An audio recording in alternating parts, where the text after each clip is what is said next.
All right, thank you everybody for coming here, and welcome to Miami, and welcome to Miami Dade College. I'm Francisco Gonzalez, the Executive Director of the Economic Club of Miami. First thing I want to do is introduce Pam Fuertes here. She's the Dean of the Business School here at Miami Dade College, and we just want to say thank you for inviting us here, and we'll let you go ahead and say some remarks.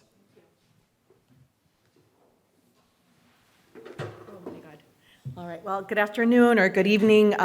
Francisco, thank you so much for your warm welcome. It's my pleasure, for those of you who I haven't had a chance to meet, my name is Pamela Fuertes Berti, and I have the honor of serving as Dean of our School of Global Business, Trade, and Transportation. You've joined us on a very important week for us at Miami Dade College. It's final exams week. And today, actually, under our School of Business, all of our final exams wrapped up. And so you won't see as many students in the hallways and in attendance today, but certainly we look forward to the next opportunity. You know, I'd really like to give a very warm and special thanks to our speakers, but more importantly as well to the Economic Club of Miami for really inviting Miami Dade College to be your official academic partner on so many of these important, thoughtful convenings that you host on a lot of current topics. For us, the world of finance and technology and banking is of utmost importance. We offer a number of different courses, both undergrad as well as a bachelor's level, and so we're very much looking forward to today's discussion by our speakers. I'd also like to give thanks again to the Economic Club for hosting the programs, everything from the economic conference that was hosted just a couple of months ago to the really great meet and greet that we hosted with some of the members of your board, Francisco, and some of our business students and faculty. That was such a time well spent. Thank you for allowing us to do that, and we look forward to future collaborations. With that, Francisco, I'll pass it back to you so that you can kick off this really great conversation. Thank you.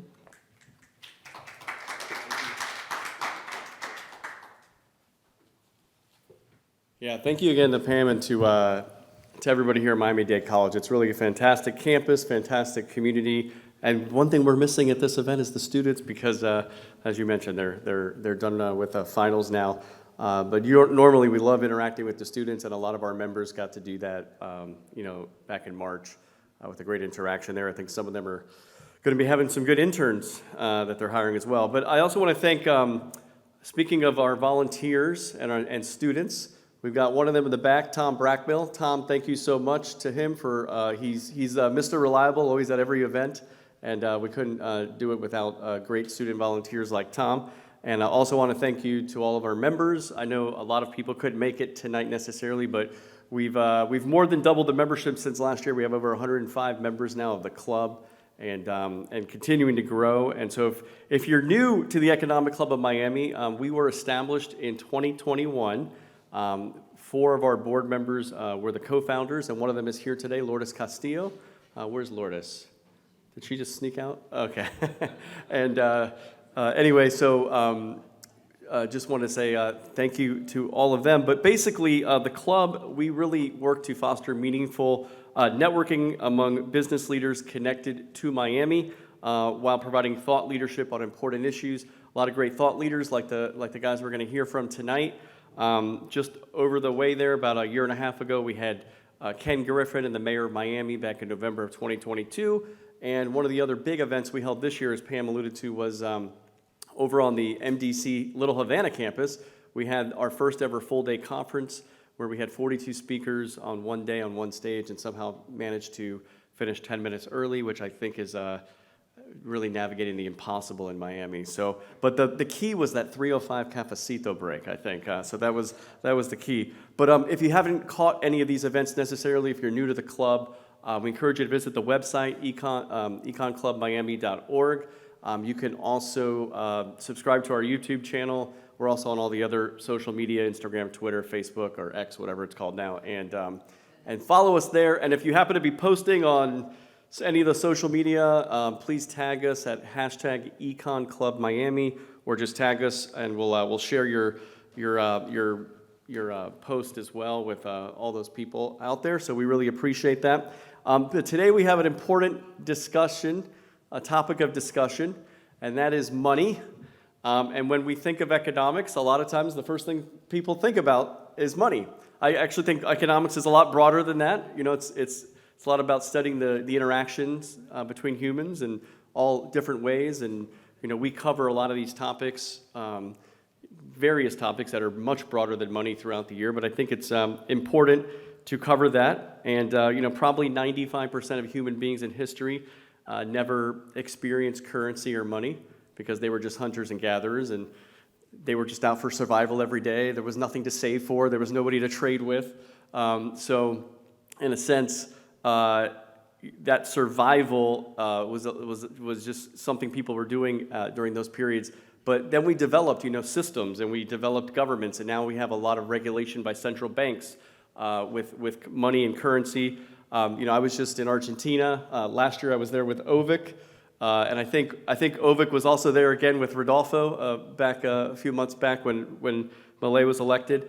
And one of the things we noticed in Argentina last year, and we noticed this year, is just the insanity of the money situation there. You have to carry around bundles of cash just to pay for things.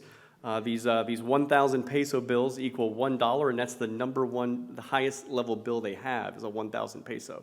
So imagine if you need to spend $100 on something, you've got to carry 100 bills. So it's quite insane. But it's really kind of eye-opening to see that. But I'm also told here by my friend Robert Breedlove that money is not currency.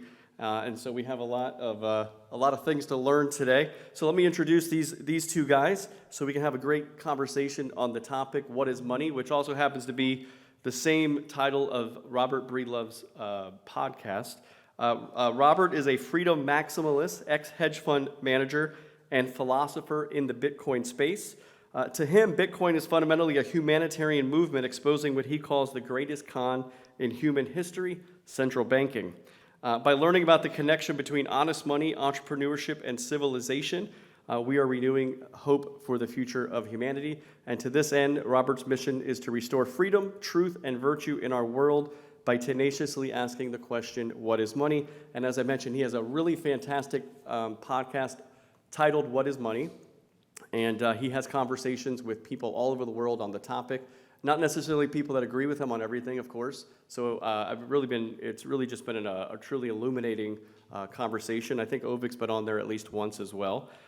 Speaking of, let me introduce you to Avik Roy. Avik is the president of the Foundation for Research on Equal Opportunity, a nonprofit, nonpartisan think tank improving the lives of Americans on the bottom half of the economic ladder, using individual liberty, free enterprise, technological innovation, and pluralism. He's also involved a bit in the Bitcoin space. In 2021, he authored the widely cited essay, Bitcoin and the U.S. Fiscal Reckoning, which was published in National Affairs. Avik also serves on the board of directors of the Texas Bitcoin Foundation. He's the senior advisor to the Bitcoin Policy Institute and is on the advisory boards of SAT Center and the Milken Center for Advancing the American Dream, among other organizations. And he's also a member of the Aspen Institute's Aspen Global Leadership Network. He's also advised several presidential candidates, including Mitt Romney and Miami's own Marco Rubio. In another role, as senior advisor to Texas Governor Rick Perry in 2015, Perry became the first presidential candidate in the U.S. to support Bitcoin, arguing that the protocol offers the possibility of reducing the cost and improving the quality of financial transactions in much the way that the conventional internet has done for consumer goods and services. So Avik's been published in a lot of places, including the Wall Street Journal, the New York Times, Washington Post, USA Today, and The Atlantic, among other organizations. He's previously, or I should say he is currently the policy director or policy editor at Forbes, and previously worked as a hedge fund manager at JP Morgan, Bain Capital, and other firms. And he was also educated at MIT and the Yale School of Medicine. So Avik's been like in many career fields. He's still a young man, look at him. So I'm gonna turn this over to Avik and Robert now so we can have a nice discussion. And at the end of the discussion, we'll take some questions from the audience. So be prepared with some for these guys as well. Thank you, guys. Thank you, Francisco. And let me give a shout out to Miami Dade College. You know, we do a lot of work on higher ed reform at my think tank, and places like Miami Dade College that do so much to increase the social mobility of ordinary people who are looking to make their lives better. And these are the kinds of institutions that are doing the most in that area, and we do a lot to recognize the return on investment that colleges like Miami-Dade provide. We've built a comprehensive database on this. It's very interesting. You can go to our website and find it if that's a topic of interest to you. Well, I thought, Robert, where we could start maybe is just get a sense of the room, since so much of our conversation about what money is will touch on the U.S. dollar and Bitcoin and their differences and similarities. How many people in this room would say they're skeptics of Bitcoin? Okay, good. We got a good, I'd say about a quarter of the room, maybe a third. Okay, who's agnostic, undecided on Bitcoin? Okay, very few people. And then who's pro-Bitcoin? Okay, so it's kind of like split, almost 50-50, I'd say, or maybe 45-10 between skeptics and supporters and neutrals. Well, that's helpful. Maybe why don't we start with the skeptics in this sense? People use money every day. People have been using money for a long time. Or let me ask one other question. How many of you have spent a good amount of your life living in Latin America? Okay. About a fifth or a sixth, let's say.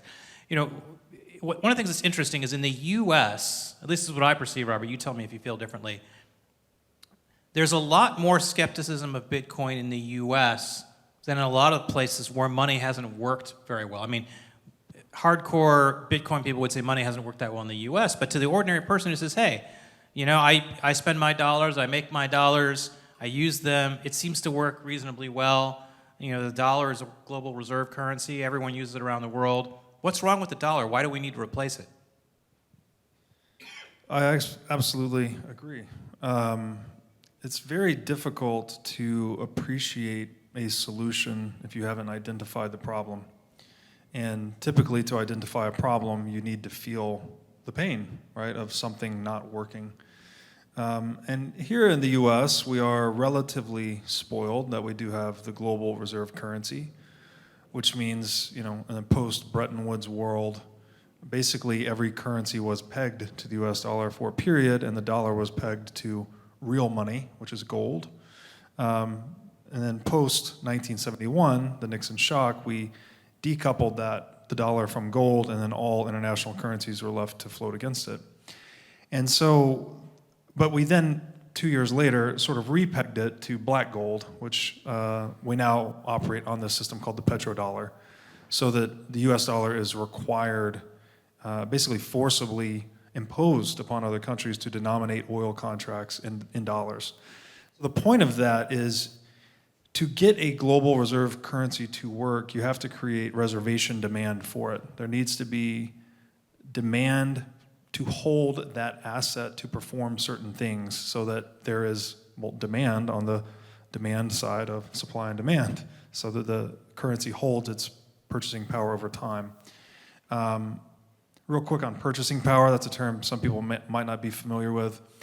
Everyone's familiar with the price, right? We think about goods in terms of dollars, for instance. Purchasing power is just the reciprocal of that ratio. It's money in terms of goods. So a good money would hold its purchasing power over time, right? If you expend a certain number of hours to obtain gold, for instance, and that gold might buy you a certain amount of beef, you would expect in a year's time that you could buy about that same amount of beef for that gold that you earned. Whereas in a currency that's being inflated and depreciated through the central planning of central banking, you don't have that. You actually have purchasing power being declined because the currency is being printed. So we have this system in the US that benefits from the petrodollar, that it has global demand for its use as a means of denominating oil contracts. And so we externalize a lot of our inflation, actually.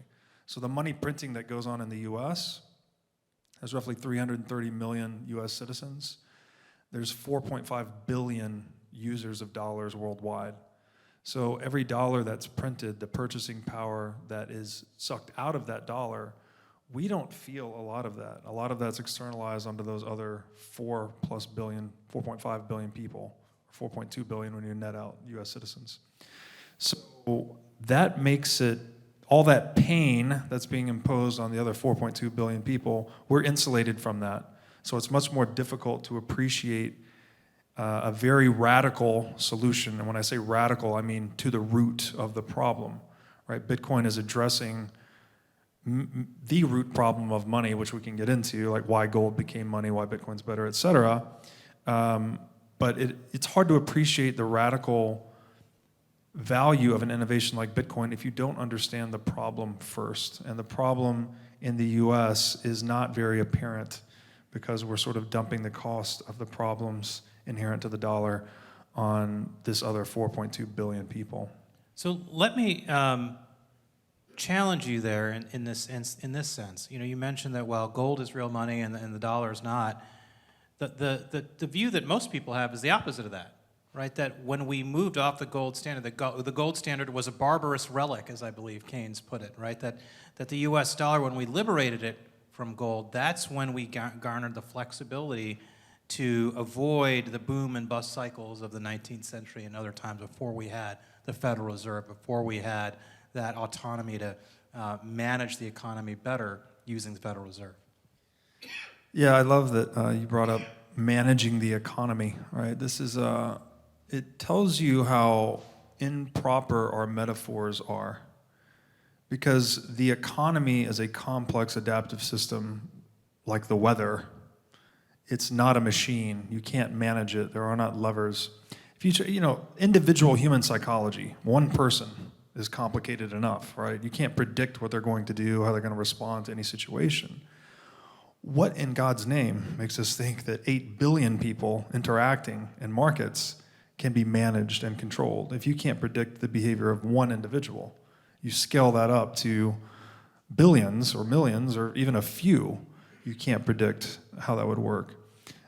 This also goes to the three-body problem, which, you know, in physics, you can very easily predict the motion of two bodies, two celestial bodies as they revolve around one another. But if you introduce a third, that actually the math makes it very difficult to predict. So, but don't we know that if you make interest rates lower, it makes it easier for people to borrow? That will drive consumption and economic growth. If you raise interest rates, that makes it harder to borrow. That puts less money in the economy, and so people spend less because there's just less ability to borrow, less ability to take out mortgages and car loans and credit cards or business loans. So aren't the planners right that they can predict the way ordinary people behave? Spoken like a masterful Keynesian propagandist. I appreciate it. I'm trying. Yeah, the problem with that reasoning, and you slid it in very nicely without really, we can just drive consumption and economic growth as if those are the two things that we need to do. But Keynesian economics is based on an inversion of economic reality, that the tail can wag the proverbial dog so that we can increase consumption through the printing of money, which will then stimulate production. When the inverse is the truth of economic reality, because you cannot consume what has not first been produced. So the entire idea, I view Keynesian economics as a pseudoscience that exists purely to justify the centralization and monopolization of currency production. And I do, as Francisco said, I differentiate between money and currency and view currency as an application of money. The other thing is, you have to kind of get one level deeper, I think, to really penetrate the Keynesian illusion, because we use money is really a metaphorical system as well. A metaphor is something that allows you to understand one thing in terms of something else. So all of the goods and services and trade and this complex adaptive interactions between people that is the global economy, we metaphorize that into money so we can understand it mathematically, right? Your business, for instance, if you run a business, anyone in here that may, you do a lot of things throughout the year, right? You have employees, you have capital, you're buying, you're selling, you're serving customers, et cetera. But at the end of the year, you collapse all of that down into a profit and loss statement, right? It's a very simple document that says what you did over a span of time, and you either did it profitably or you did it at a loss. Similar with a balance sheet. It shows you a mathematical compression of what assets, liabilities, and equity you have on hand at a particular snapshot in time. That is all understanding a very complex reality in terms of something very simple, in this case, mathematics, so that we can digest it and communicate about it, et cetera. So we must not mistake the map for the territory. Money is a map to the complex reality of goods and services and production and all these actual economic phenomena that occur in the real world. We just use money to look at it through, right? It's like a mechanism of perception, if you will.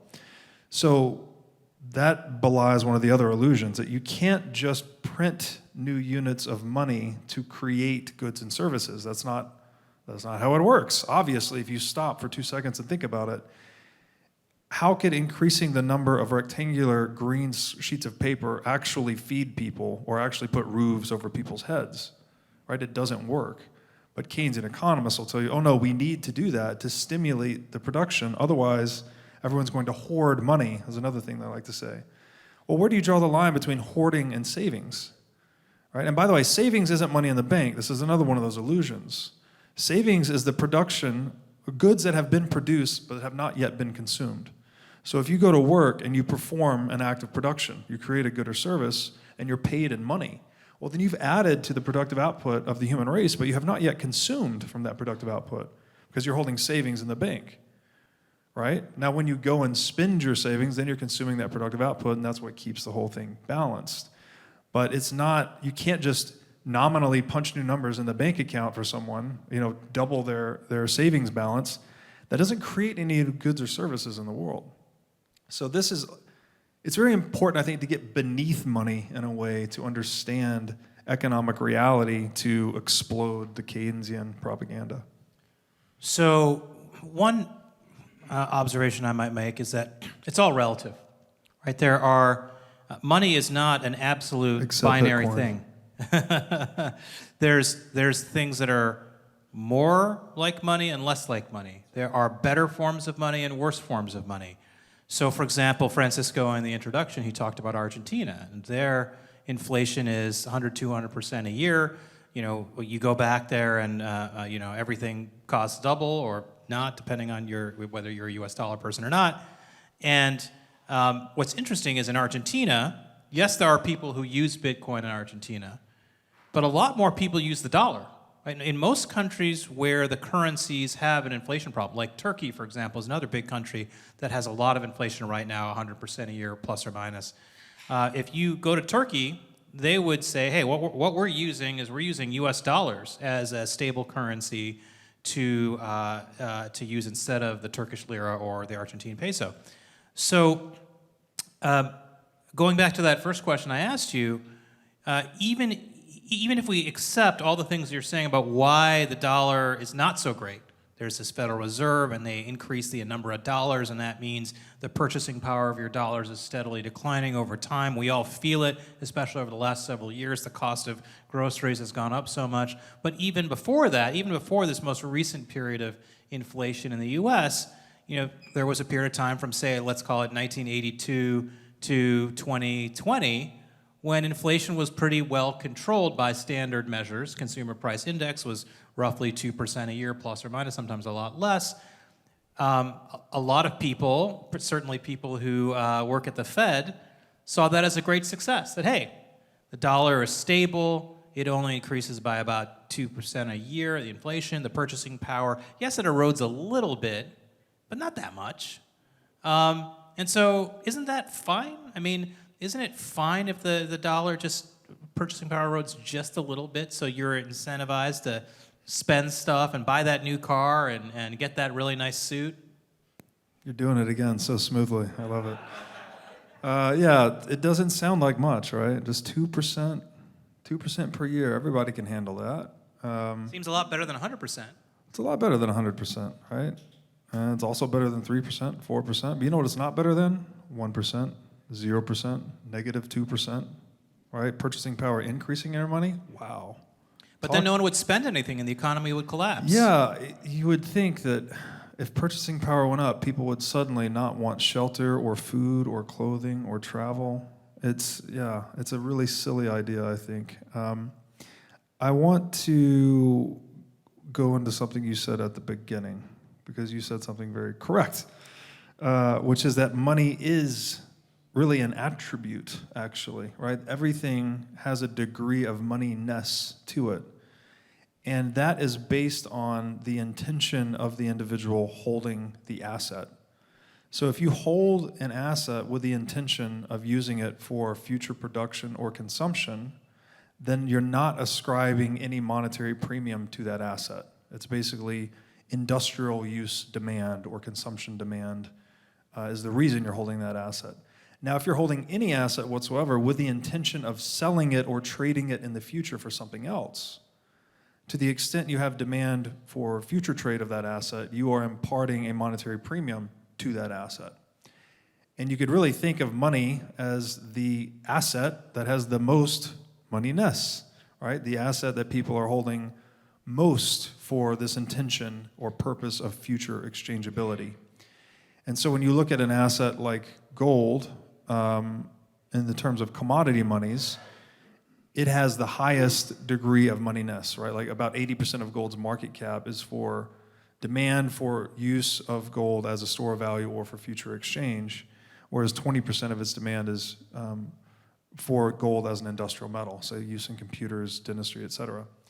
So that's very important to understand, because that's a good definition of money, right? It's not necessarily a thing, it's kind of an attribute of assets.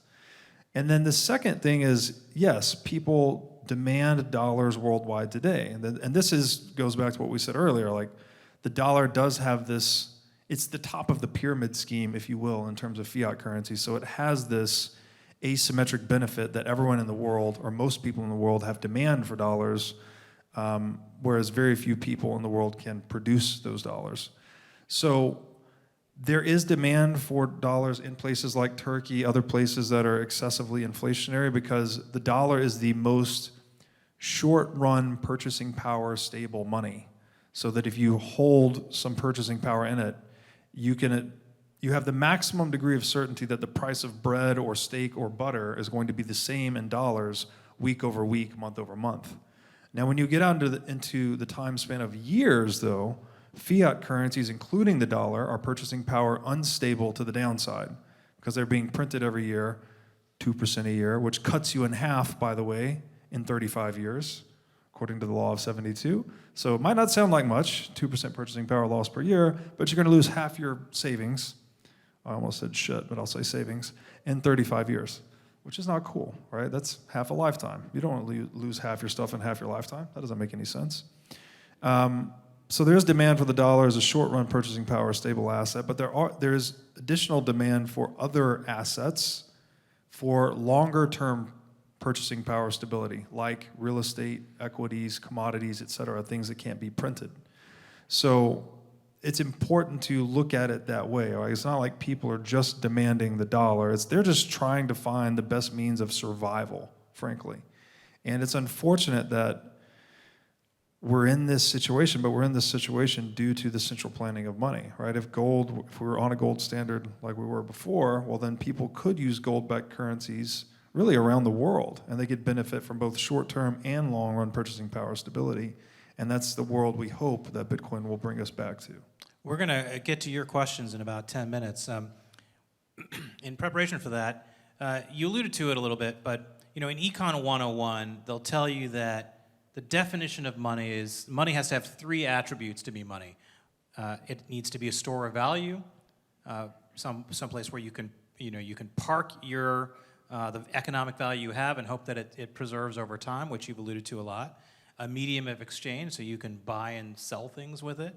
And the third is a unit of account, like on a balance sheet or a profit and loss statement, that you would use this form of money to account for your economic performance. So my first question for you is, do you agree with that? Do you agree that those are the three attributes of money, or would you disagree with that? Yeah, so those are typically called the three functions of money, which I would semantically just tweak that, because there are different attributes or properties of money that are classified differently. I agree with that, with a small caveat too, that it's really ultimately just, as the Austrians would say, it's a universal medium of exchange. But because it is a universal medium of exchange and the future is uncertain, there's always demand for people to hold some cash balances. And when you hold cash balances, you create that purchasing power stability store of value function, where basically you can park excess productivity in this medium and use it for exchange in the future. So it's really the medium of exchange that creates the store of value function. And when it's widely accepted as a medium of exchange, it also creates the unit of account function. So there's a lot of economic efficiency to be gained by everyone speaking one language, so to speak. So when we can all communicate, negotiate, and execute trades in terms of a single money, well, then we can get a lot done a lot more quickly. So there's an efficiency gain to be had, by using the same mathematical system. And this, the same would be true for using, say, a zero-based numeral system worldwide. If you could imagine, we used Roman numerals and China used Hindu-Arabic numerals, we'd have a lot of complications trying to communicate with one another. So the reason I asked the question is because one of the criticisms you hear most often of Bitcoin today is that it's not a unit of account, and it's not really a medium of exchange. Yes, you and I, because we have Bitcoin and we might be able to exchange it with each other, but generally speaking, people are not going to Starbucks and buying their Starbucks with Bitcoin. They're not getting their salary in Bitcoin, except for a handful of, again, hardcore people.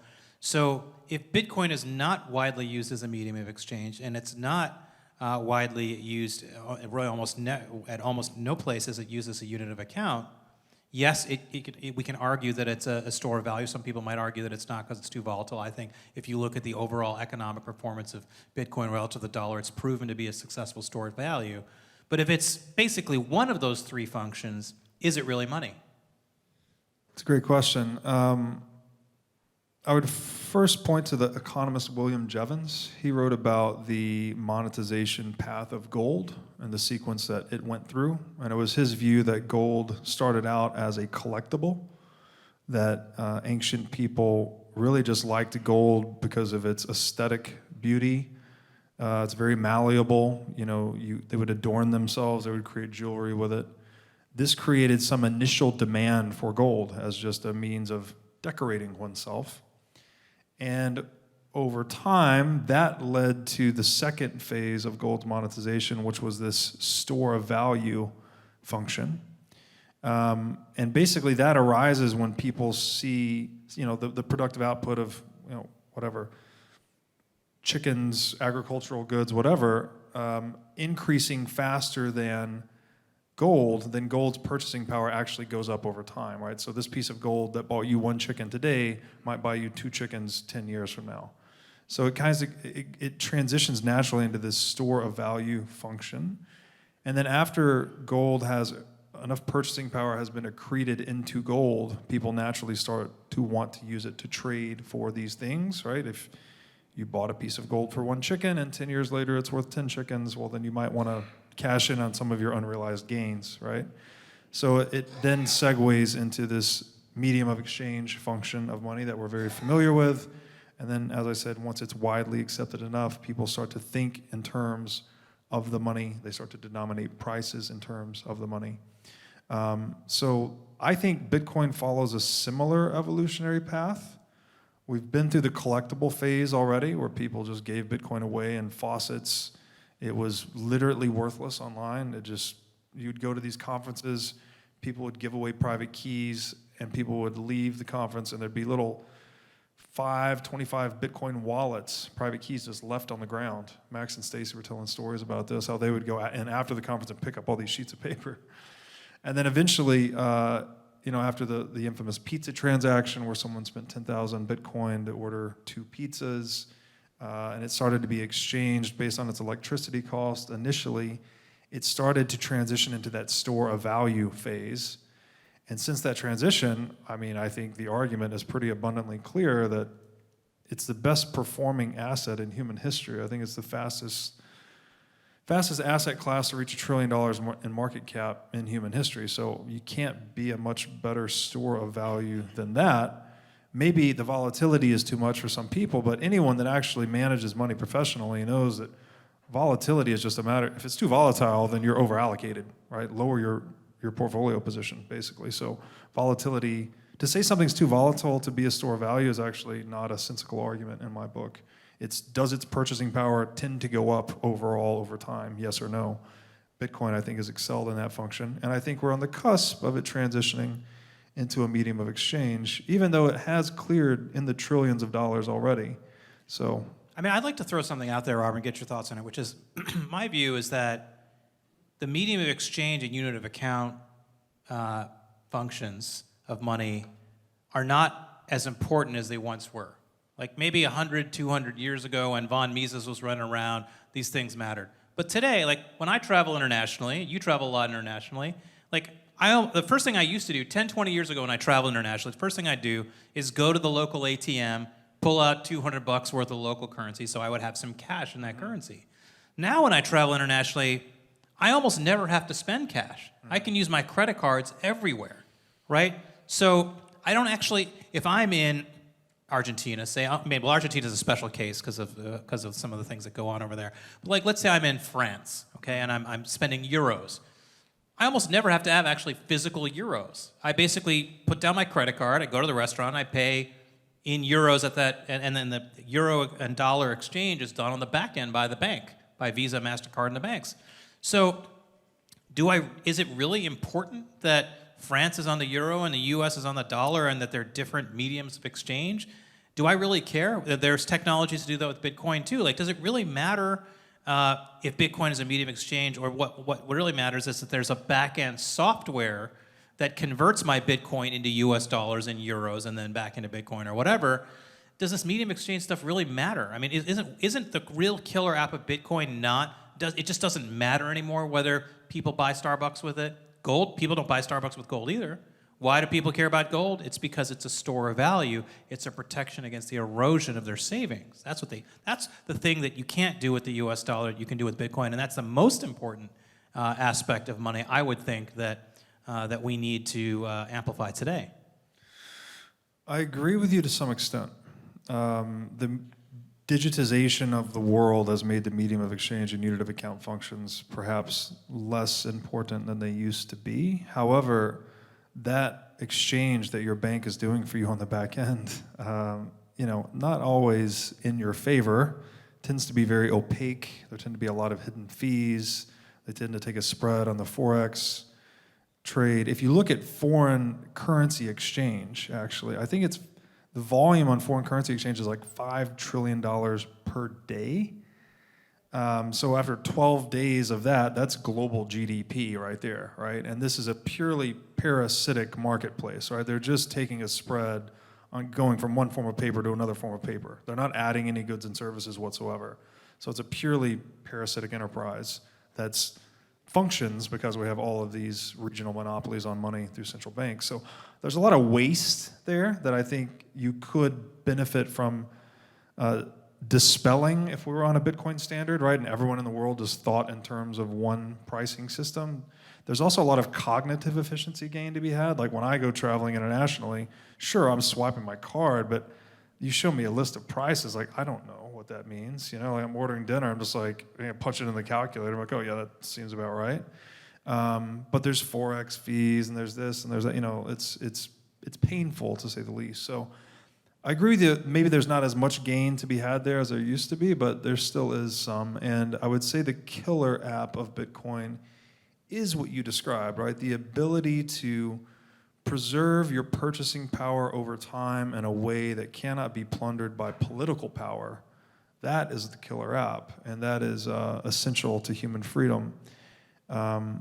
I don't know where you want to go next, but I do think it might be useful if we have time to talk about the properties of money, since we talked about the functions, but not the properties. Sure. We're going to get to Q&A soon, so maybe we can layer that discussion of the properties of money into that. One last question for me before we open to Q&A, and that is, you mentioned volatility, and that has been another one of the criticisms of Bitcoin, that it's too volatile. Let me so as Francisco pointed out, I'm the policy editor at Forbes, so my boss, Steve Forbes, he makes this point a lot. He's a gold bug, and his argument, he believes in sound money, as you do, And if some people in the room will know this, but a lot of people who really believe in the gold standard are very anti-Bitcoin. Is this kind of like, the Protestants and the Catholics fighting each other when they basically believe mostly the same things? So what Steve would say is that ultimately what's really important for money, along with being a good store of value, is that it's a unit of measurement, that prices are a unit of measurement. And if the price is flying around so much as it does with Bitcoin relative to the US dollar, it's very hard to measure the value of goods in that unit or that currency. Whereas with gold, because it's less volatile, it's a lot easier to measure the price of a stake in gold versus Bitcoin. What's your response to that criticism? Yeah, it would be an echo of my earlier point about the evolutionary sequence of the functions of money, that the unit of account function comes online last, typically when the money has significant, it's widely accepted, it has significant market capitalization, the purchasing power tends to stabilize over time, and indeed that's the pattern we observe in most asset classes. As the market capitalization grows, the volatility tends to shrink in tandem. And we've observed that with Bitcoin as well. So you're putting the cart before the horse with that argument. So yeah, I'd leave it at that. Okay, all right, questions from the audience. Go ahead. And stand up to the mic over here so that, because we're recording this, we want to make sure that you get recorded asking your question. But please be brief so we can get to many questions. BRICS. I didn't hear anything about that. Do you think the BRICS can create a currency that will replace the dollar as the global currency? Great, and maybe this is a good segue into your point about the attributes of money. Yeah, I would say it's certainly possible. It tends to be the case in a fiat currency regime that the most dominant military in the world arrogates itself the privilege of having the global reserve currency. So there's definitely the possibility that the BRICS countries could create a gold-backed currency or commodity-backed currency and create more reservation demand for that currency and compete with the US dollar. But I think to ultimately dethrone the US dollar, it would take some type of military conquest of us. I think that's probably pretty unlikely, at least in the foreseeable future. I'm not sure how to segue into the properties of money from there, but I'm skeptical that Brazil, Russia, India, China, and South Africa can create an alternative to the dollar for the simple reason that China's economy, and Mike McGlone and I were talking about this before in the reception period. The problem that China has specifically is that its entire economy, or most of its economy, is based on exporting goods to the rest of the world. Because of that, it's very important for them to manage the relationship between the renminbi and the US dollar. If the renminbi were to appreciate against the US dollar, as it would if they had a gold-backed or Bitcoin-backed currency, then their exports would become too expensive in the US and in other countries, and they wouldn't be able to sell as many things to the rest of the world, which would crash their economy. And the Chinese are very concerned about that. So the Chinese don't like the fact that they're stuck being attached to the US dollar, but until their economy evolves in such a way that they're not dependent on exports to drive their GDP, they're stuck. And so that's why I'm not convinced that BRICS are a competitor. I would argue that the real threat, other than Bitcoin to the US dollar, would be if the European Central Bank ever was in a position to issue European-wide government securities. So they've done it in very limited degrees, but imagine if there was an EU-wide version of the Treasury bond that could be a true competitor in terms of the size of the economic bloc and the relative policy-making structure of the Eurozone relative to the US dollar. Then a lot of people might say, hey, all these Treasury bonds I own now I can own Euro bonds. Right now they have to own German Bunds or British gilt, and it's a little bit more complicated. Those instruments, because they represent the individual countries in the EU, are less liquid than the U.S. Treasury security market. But if there was a liquid Eurozone government bond market, that could be something that really competes with the U.S., but we're not there. But go ahead. Like, why don't you make your point, Robert, that you wanted to make that we haven't found a good segue for? Well, I don't know that it's a point necessarily. It's just important to understand the properties of money, which I'll just briefly mention here. Many people enumerate this list differently. I narrow it down to 5, but there is a reason people choose a money that basically renders 5 services.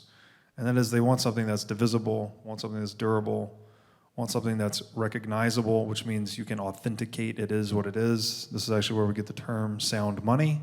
You used to drop a gold coin from a certain height. If it made a certain sound, that was a good rule of thumb for proving that it was gold. If you didn't do that technique, then you would actually assay it. You also want something that's portable, so you can transact across space. And then you want something that's reliably scarce, which means it has an inflexible supply, such that as the supply of goods and services increases, the supply of the money increases relatively slower, which means its purchasing power would go up. This is why gold has been a really good store of value over time, because it had basically the least flexible supply of any commodity money in the world. That's why it became the global standard as well. And the reason I think that's important, there's a lot more to go into there, obviously explaining each one of those properties, but the reason that's important is because that's a good lens for understanding why gold became money. And if you apply that same framework to Bitcoin, you'll see that Bitcoin is superior across all 5 properties and is therefore a potential disruptor to gold. And that is why I like to say once you understand why gold became money, then you will sell all of your gold to buy Bitcoin. All right, next question. Go ahead. Do you think the ECB, the Bank of England, the Fed see Bitcoin as an existential threat? And how ugly is it going to get? Absolutely. Central banking is a pyramid scheme built on top of gold. I actually consider it to be the greatest con in human history in terms of purchasing power stolen. It gets doubly bad when you see how that purchasing power is spent, right? Particularly in the waging of war, the funding of psyops, propaganda, mainstream media, fake news, etc. It's like a economic, spiritual cancer in a way. Like it's really bad. Do they see Bitcoin as an existential threat? I think so. I don't know how you couldn't. This would explain why they slander it so much. This would also explain why there's so much regulatory complexity and lack of clarity, especially here in the US. However, there's also a strong argument to be made that not even those institutions are immune to the game theory of Bitcoin. And to try and say very briefly, there's a reason why Facebook bought Instagram, for instance, right? It's not because it liked Instagram. It saw Instagram taking its market share, so it did what any prudent, natural monopoly would do, and they bought their competitor. Well, that's basically what the situation I think central banks will face with Bitcoin, as they say, if there's even a 0.1% chance that central bank A is assigning to Bitcoin's ultimate success, well, then it is prudent for them to put at least 0.1 of their balance sheet into that asset to hedge against its success, right? So central bank A does that. Well, now the calculus has changed for central bank B, C, and D, who have seen central bank A put 0.1% of their assets into it. Therefore, Bitcoin's market cap has gone up. Therefore, its chances of success have gone up. So central bank B has to evaluate it with, 0.2% of success. And they allocate accordingly, so on and so forth, and you get this ratcheting effect that just leads to hyper-Bitcoinization, as Bitcoiners call it. And I don't see a way out of that. I don't see how a central bank cannot engage in that, because ultimately it's a business, and if your business is facing disruption, well, then you better buy some of the disruptor. If you can't stop it by traditional measures, which apparently nobody can. Actually, the U.S. government is one of the largest holders of Bitcoin in the world. That's right. Because of all the Bitcoin it seized from Silk Road and some of these other places. They sell some of it. But I believe, and it sounds like you believe, they should just at the very least hold the Bitcoin that they already have. That would make them, again, one of the largest holders of Bitcoin in the world. I'm going to disagree with you a little bit on the original question in terms of, do the central banks see Bitcoin as an existential threat? I mean, when I interact with central bankers and other policymakers in financial regulation, that's not what I see.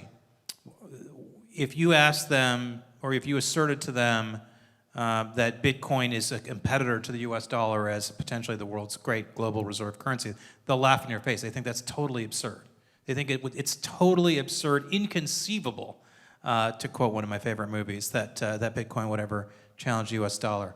What they believe is that Bitcoin is a tool for ransomware, money laundering, tax evasion, and criminal activity. And that's why it's important to regulate and arrest Bitcoin's growth, because they don't like the fact, or their view is that Bitcoin is a tool for evading the law. The irony of the greatest criminals in human history calling Bitcoin criminal. I love it. I will actually modify my statement a little bit. I would say that the shareholders of central banks view Bitcoin as an existential threat. And word on the street is they've been buying a lot of Bitcoin for the past several years, particularly since 2017. And so I like to subscribe to the wisdom of don't tell me what you think, just show me what's in your portfolio. And so the only reason they would be buying it is because they believe they've assigned some percentage to it of it being successful in its disruptive potential to their business model. But the actual governors and administrators of central banks, I would not trust them further than I could throw them.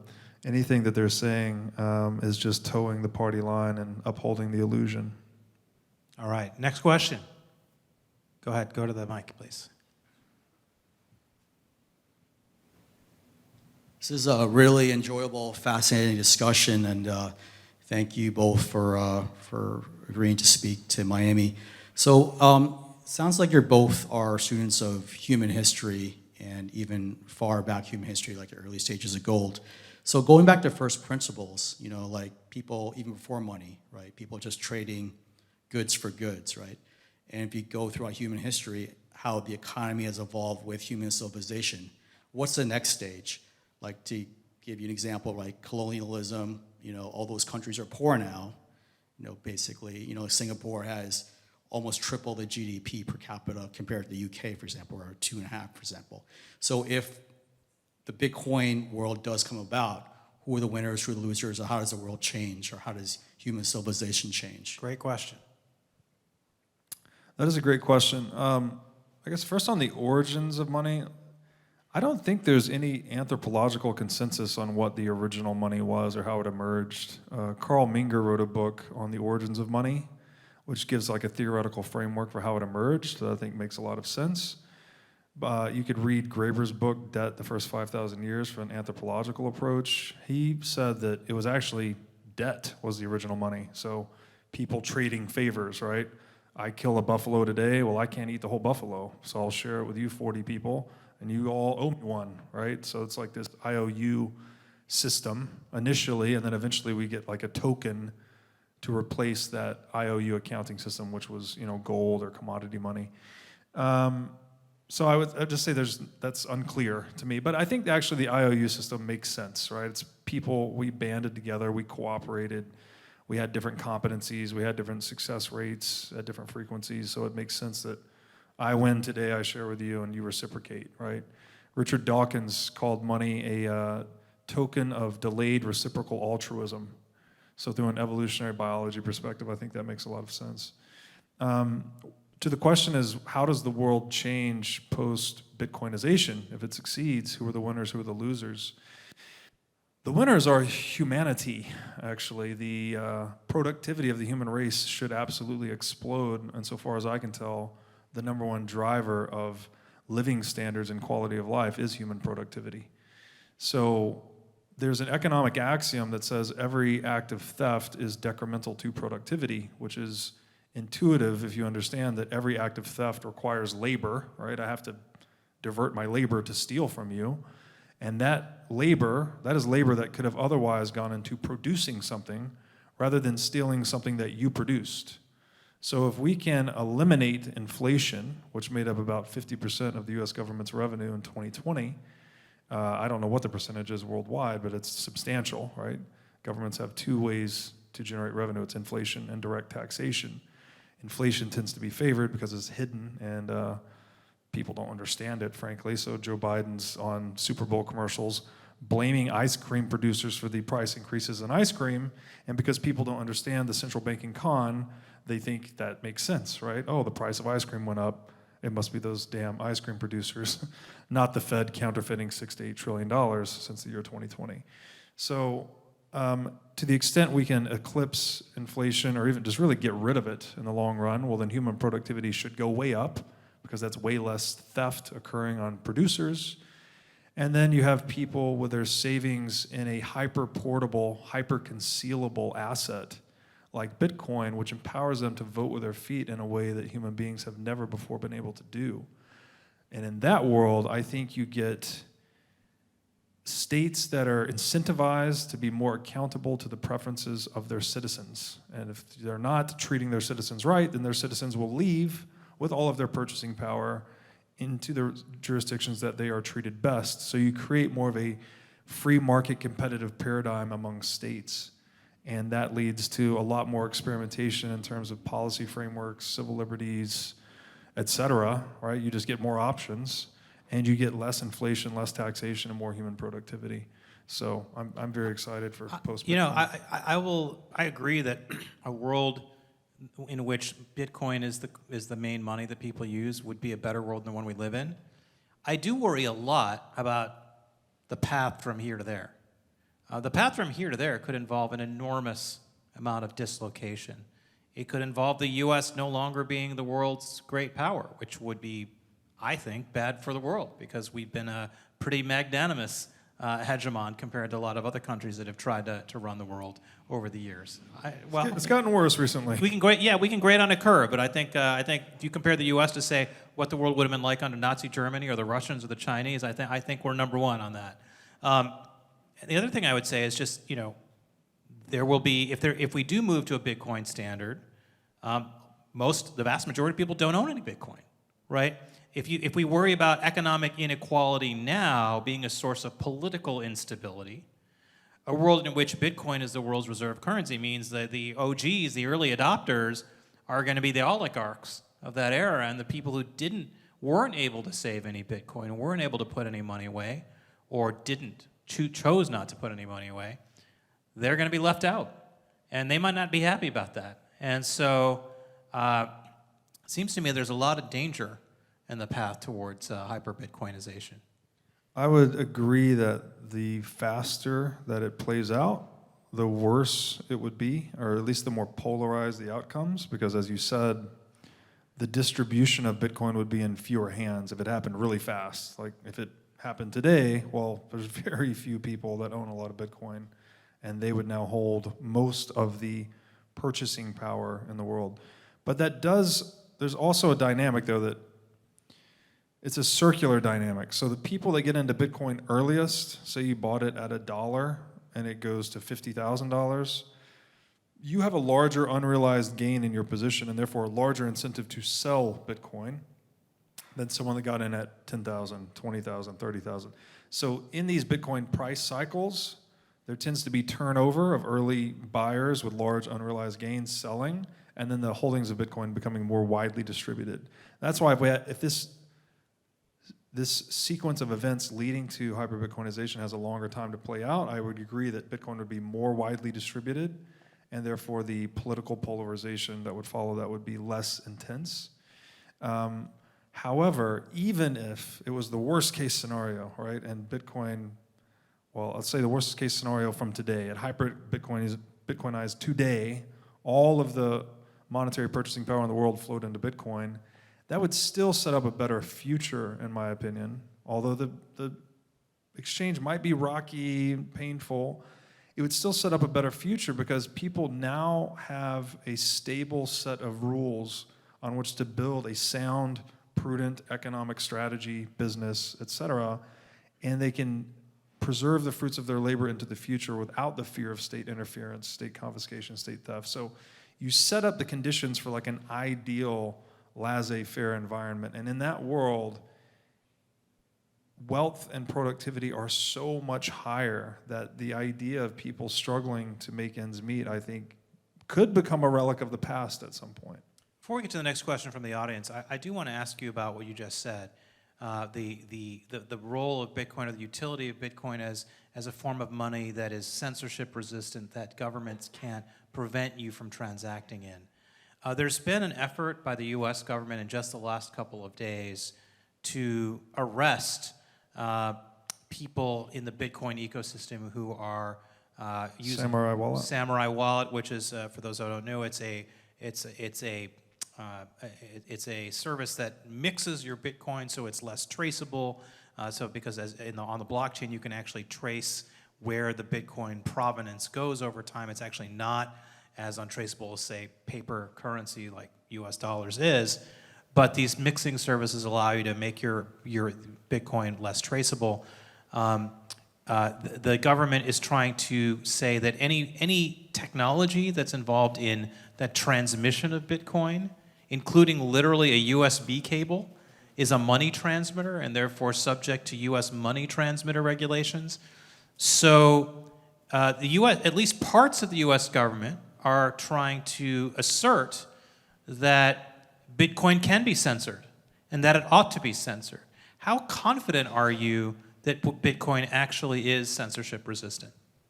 Yeah, so we would first of all have to have an overturning of the First Amendment to actually create a legal framework for the illegalization of Bitcoin, to actually make it outlaw. Explain why that is. And this is because ultimately, to possess Bitcoin, so one of the things they're going after is self-custody. So this is where you hold the Bitcoin yourself. Well, to hold Bitcoin, obviously Bitcoin is not tangible. It is to possess an alphanumeric string of information called a private key. So you can think about this as like a password, if you will. That is just information, right? So to hold your Bitcoin is to keep a secret, basically. The United States government would have to outlaw secret keeping. Right? You can't, the bizarre nature of this, when you start to peel back the layers, is really just berserk, right? You can't outlaw words, you can't outlaw colors, you can't outlaw information. It just doesn't make sense. I wrote a long essay on this called The Number Zero in Bitcoin, which I think the emergence of the number zero is a good historical allegory for what Bitcoin is like, because well, the number zero was threatening to a lot of institutions. They tried to outlaw it, they tried to prevent people from using it, but ultimately merchants adopted it because it was useful, basically, and it's just information, so you can't really put the genie back in the bottle, so to speak, once the idea gets out. And that gets at Victor Hugo's famous quote that there's nothing more unstoppable than an idea whose time has come. And I think Bitcoin is like that. So, do I think the US government can regulate information? No, I don't. I don't think you can point a gun at a math problem successfully, and I don't think you can prevent people from using an information technology that's useful to them.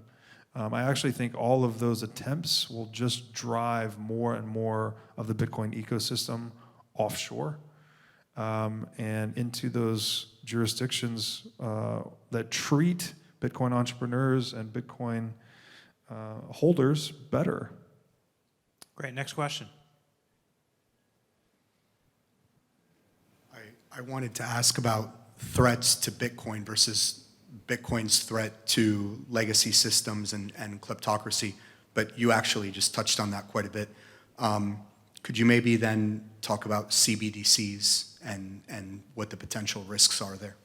So first explain what a central bank digital currency is, and then you can get to the question. Yeah, so I'll give the brief. So central bank digital currency, CBDC, this is effectively where the Federal Reserve or the central bank, each individual now has an account directly with them, rather than having an account with a commercial bank that in turn has an account with the Federal Reserve. So this would be putting fiat currency on steroids, basically. Like you're eliminating the commercial banking sector, which acts as sort of a pseudo bulwark against the power of the Fed, right? That they can't fully survey the system, they can't fully control the system. There's a lot more, I guess, regulatory friction and therefore stronger private property rights for depositors in a commercial banking system that would be evaporated in a CBDC system where the Fed literally has, if you ever played a video game called like God mode, right, where you can just see everything, do everything, turn it, turn gravity off, whatever. It's like kind of like that for the central bank, basically, which is really bad for humanity because it obliterates private property rights and money. Great. Adolfo. I just wanted to announce tonight that I'm creating a new alternative currency called Milani Bucks. And all you have to do is send me the money. I'll send you a certificate saying how many Milani Bucks you have. And a lot of my libertarian friends around the world will accept it as a viable currency. And I just want to let you know, Milani Bucks on sale tonight. Great. Let me know. I was with you until that last bit where you said a lot of your libertarians' friend would accept it as This money. man would make a great central banker. Yeah. There was a clip in New Zealand central bankers. I don't know if you guys saw this, but I think it was in 2014 or 15. An actual central banker on video saying, "Central banking is a great business to be in. We print money and people believe it." And he said the quiet part out loud, and so I think, yes, your business model sounds very much in line with that. I want to answer a question you didn't ask but implied, which is one thing you hear people argue about Bitcoin is, hey, it's an open source protocol. The code is all online. You can download it and clone it and create your own version of Bitcoin. In fact, several people have. So what makes Bitcoin unique if you can simply clone the software and create your own version of Bitcoin? And the answer to that is Bitcoin's value doesn't merely come from the existence of the software. It comes from the network of people who use the software. You could clone, let's say the software underlying Facebook was online and you could download it and create your own version of Facebook. That doesn't mean you would have a billion users like Facebook has. In fact, people in probably business schools like this say, hey, I'm going to build my own social network. That's going to be my startup. And every single one of those startups fails because the social network space has matured. Basically, there are a handful of social networks that people use, and it's very hard to build a new one that's successful. Once in a while it happens, but it's really hard. Same is true with money. That, in order to build a new version of money, the value of that network, there's a guy in Austin named Bob Metcalf. Some of you may be familiar with Metcalf's Law. Metcalf's Law, he was the inventor of the Ethernet, Bob Metcalf. And Metcalf's Law is that the value of a network is the square of the number of participants in the network. And in other words, if there's 100 people in your network, the value of the network is 10,000, not 100. And his point is that the more people that use that particular monetary network, in our case, the more valuable it is. And that's why Bitcoin has not been defeated, even though there have been lots of other cryptocurrencies that have been developed over the last 16 years. None of them have displaced Bitcoin as the premier cryptocurrency version of money. Spot on. And with Metcalf's Law, if you double that number of participants to 200, the value of the network grows nonlinear to the number of participants, so it goes to 40,000, right? So value of the network goes up 4x by doubling the number of participants. So there's a nonlinear relationship between the value of the network and the actual participants. Another way to think about this that may be slightly less nerdy is we use a lot of open source softwares. We're using it right now. English is an open source software, right? Mathematics is a form of open source software. You're free to fork English and create your own version. You're free to fork mathematics and create your own version. You're free to fork the game of chess and make your own version. But good luck getting other people to play with you, right? You actually have to bring the social layer across as well for there to be value in the network, and the same is true for Bitcoin.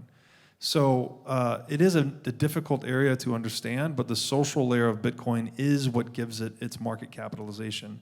It's the credibility of the monetary properties, specifically its decentralization and scarcity, its fixed supply, that give people the motivation to save in it, which give it that reservation demand that creates the market cap. And the brilliance of Satoshi is I don't think he really left any design space left for someone to introduce another feature that is superior to Bitcoin. And even if they did, Bitcoin has to go through this forking process, and you get one of each, and then the market sort of sorts it out. So it's like no matter which way you try to attack this thing, Bitcoin still succeeds. Even if Bitcoin gets forked into some new version and the social layer does shift over there, well, that just becomes Bitcoin and it succeeds.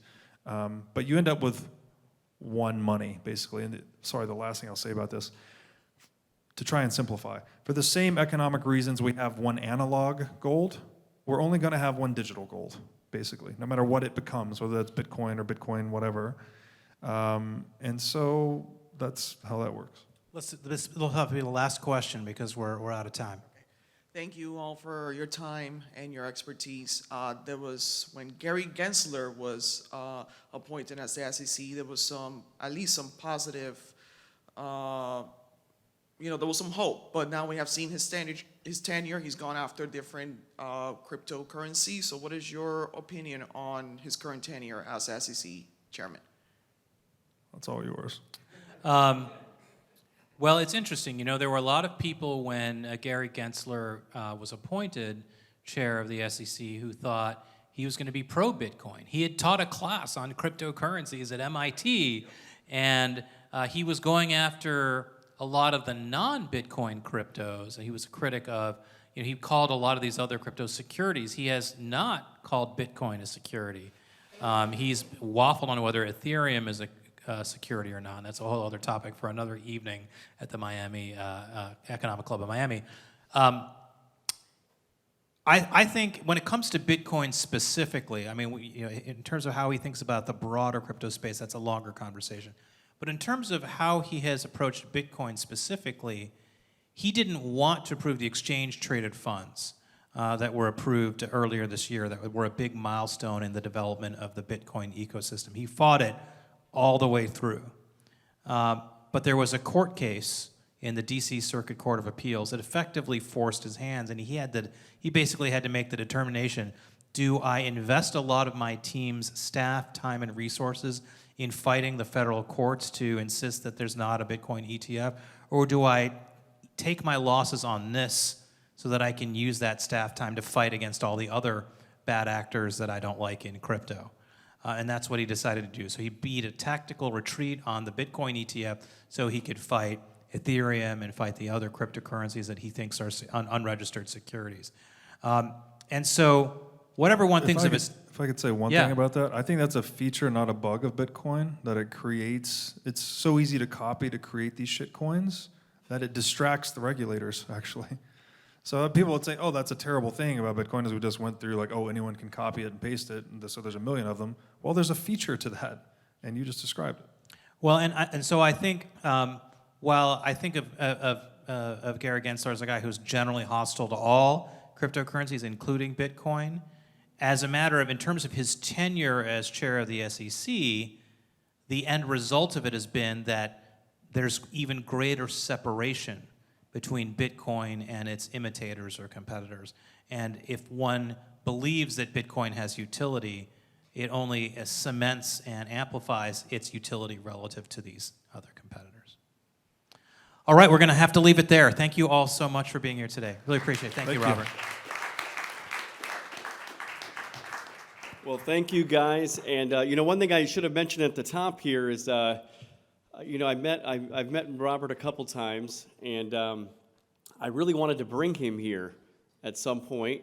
And the last time I saw him was in Nashville, Tennessee, where he was living. And I had sent him a message a few months ago, hey, when are you in Miami next? He's like, oh, I just moved here. So I said, great, so when are we doing this? So it's great. So I just want to give a formal welcome to Robert for making his residency in Miami, like so many people have done lately. Avik, you're next, right? Avik's enjoying Austin, Texas.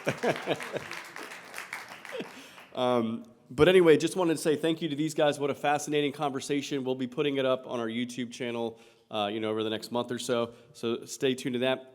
For our next club meeting will be May 21st, and it is going to be over at the Biscayne Bay Brewing Company.